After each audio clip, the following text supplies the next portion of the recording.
அதாவது உங்களுக்கு ஒரு நிமிஷத்துலயே அப்சார்ப் பண்ணிரும். ஓகே நல்ல ஒரு ட்ரைனஸ் ஃபீலிங் கொடுக்கும். ஈர உணர்வே இருக்காது. நார்மலா கடையில வாங்குறது பாத்தீங்கன்னா வெறும் 30 ml கூட தாங்காது.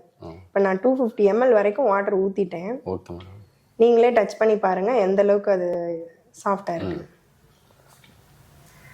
ஓகே இப்போ ஃபுல்லா கம்ப்ளீட் ஆயிட்டு ஊத்தியாச்சு. 250 ml. இப்ப நான் பாருங்க எடுக்கிறேன், ஒரு டிராப் கூட கீழே தண்ணி வடியாது.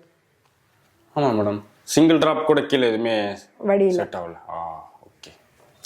அதே மாதிரி இதை நீங்க டச் பண்ணாலும் உங்களுக்கு ஈரமாவே இருக்காது.